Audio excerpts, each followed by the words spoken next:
Hello, and welcome to our 15.7 video. You might notice this is not my typical Lightboard setup, and that's because I thought we would avail ourselves of some technology tools here to help us. So here we're looking at triple integrals. Specifically, we're going to start out by looking at triple integrals only in Cartesian coordinates. And we'll move on later to future ones. What is a triple integral? Well, rather than with a single integral where you're integrating over some, part of the x-axis, or even a double integral where you're integrating over some region dA that's in x and y, here we're integrating over some volume. So we've got some function, maybe it represents a density or something else, and we want to integrate it over a whole region in 3D space. So what we're going to do, maybe naturally, is instead of cutting it into segments or squares, we're going to cut it into cubes. And this is what we're going to refer to as our little volume element, delta V, or in our integral form, dV, a little bit of volume. And so we're going to cut it into little boxes. And those little boxes are going to have an extent delta x, delta y, delta z, or again, in the differential limit, dx, dy, dz. And what we're going to do is we're going to take the value of our function in each of these little boxes, and we'll do, the limit of a Riemann sum as normal. And we end up with a triple integral where we're going to be integrating over x, y, and z. Now, in many ways, these are similar to double integrals. There's another one of them. There's three of them, but you evaluate them the same way you would evaluate any integral. You can reverse the order of integration, typically, although sometimes it's easier than other times, and so on and so forth. Where triple integrals tend to get difficult is in figuring out the bounds, because visualizing 3D space is much, much harder than visualizing 2D space. So where with double integrals, I was like, oh, there's type 1 and type 2. Here, technically, there are 6 different ways to set up an integral, dz, dy, dx, dz, dx, dy, and everything. They tend to say that type 1 triple integrals are these ones where you start with dz, that is, your bounds are nice functions of x and y. And then whether you do dy dx next or dx dy next depends on sort of the shadow of that region on the xy plane. So this is something that we're going to look at is once you finish with one variable, let's say we integrate with respect to dz, you can sort of imagine that z direction has been squished out. We've taken all of the information we need from z, and we're going to look at its shadow, sort of the trace of that region in the xy plane. So we're going to literally be doing this with the Geogebra in a minute. We're going to be rotating the thing around as we look at it. So you could go dz dy dx, dz dx dy. A type 2 integral is going to do x first, and then either dy dz or dz dy.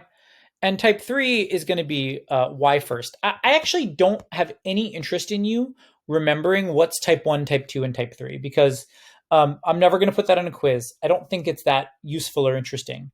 What it turns out is it's better, and I've put easier here. The answer is it's not easier. By easier here, I mean harder, but better. It will make you strong. Is to take a look at these and really try to understand the region very, very well so that you can figure out what approach makes sense to you. So what we're going to do is we're going to do a practice here on this video where we're going to take this integral, we're going to sketch the region of integration, and then we're going to try to write it in the 5 other forms of the integral. So again, just like with double integrals, we always need to sketch the region of integration. This is hard. Not going to lie. It can be hard to figure out. Remember, as you're messing around with these, if you're building an integral or you're reversing the order of integration, remember that once you've integrated with respect to a variable, you can't use it again. And what I mean by that is you're never going to find, dz, dx, dy. Z goes from like 0 to x. You're never going to find x going from like 1 to z, because we've already used z. If we integrate with respect to z, if we put a z in here, that z is just going to stay in. We can never do that. So as you go further, your options get a little bit more limited. So x can here only refer to a number or to y or something. Once we get one variable down, what I want you to think about is think about kind of squishing your region of integration.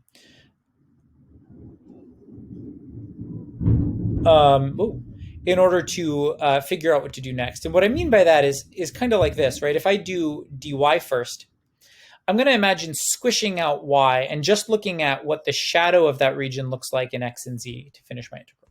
All right, so let's start by sketching this region and figuring out what it looks like. So z here is going to go from 0 to x.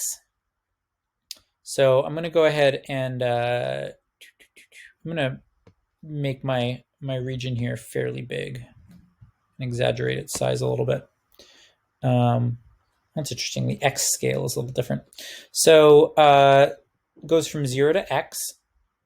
Well, I know what that looks like. Z equals x is like a plane. So it kind of looks like that. X equals y squared is a parabolic shape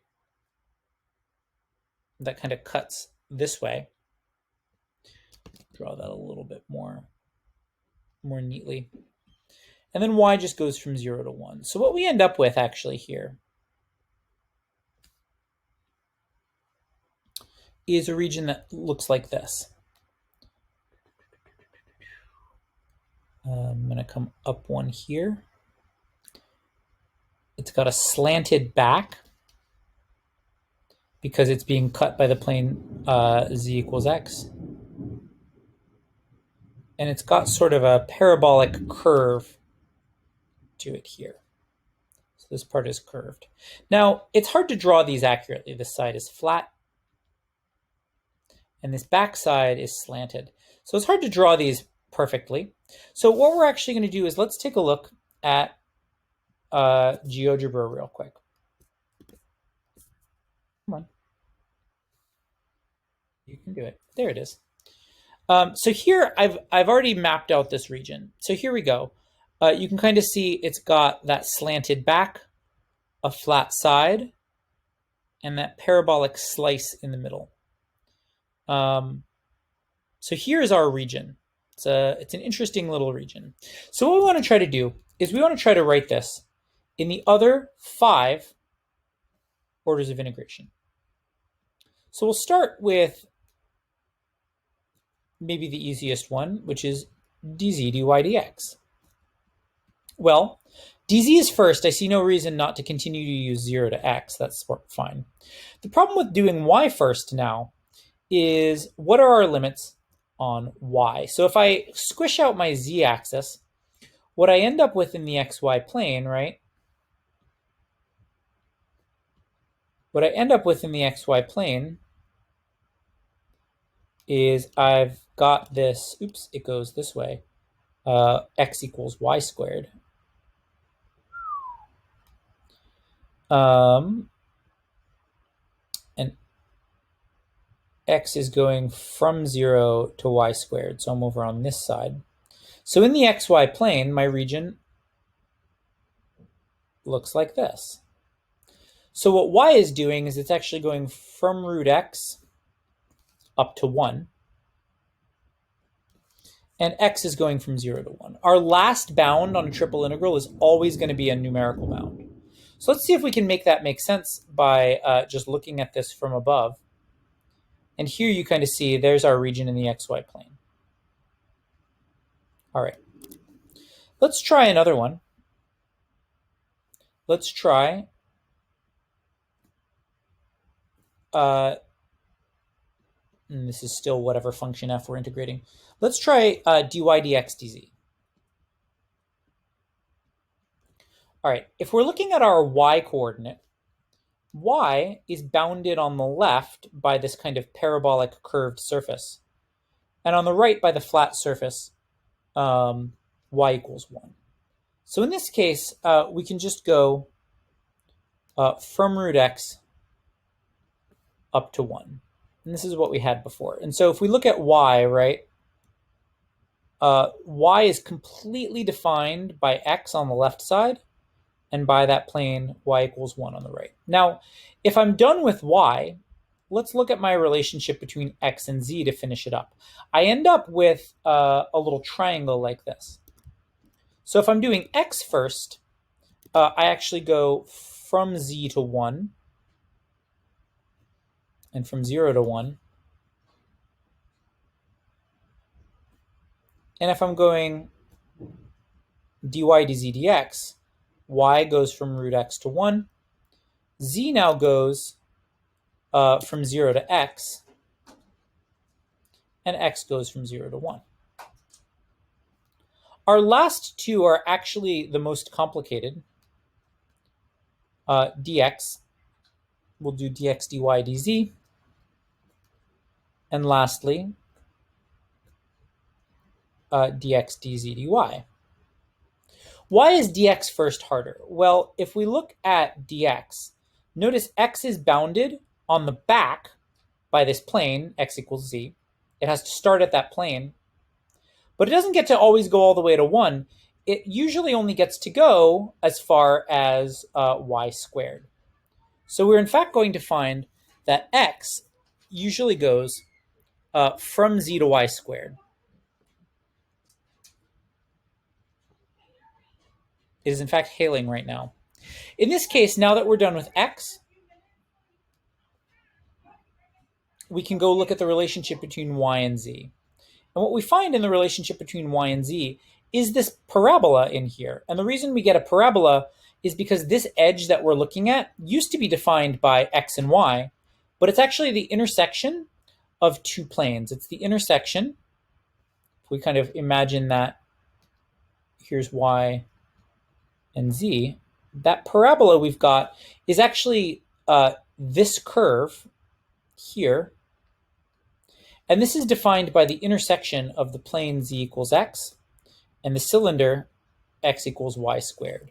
So this is z equals y squared. So sometimes you have to translate a little bit to find that last edge. So z in this case goes from 0 to, if we're doing y first, we go from root z to 1. And if we're doing z first, we go from 0 to y squared. And those are all 5 ways that you can do this. And again, how are we doing it this way? Why are we doing it this way? And the reason is we want to be able to accurately describe the relationships between these 3 variables that define the whole region. And so being able to take it into GeoGebra or something and look at it from all these different perspectives is really, really, really important to be able to write down our triple integrals.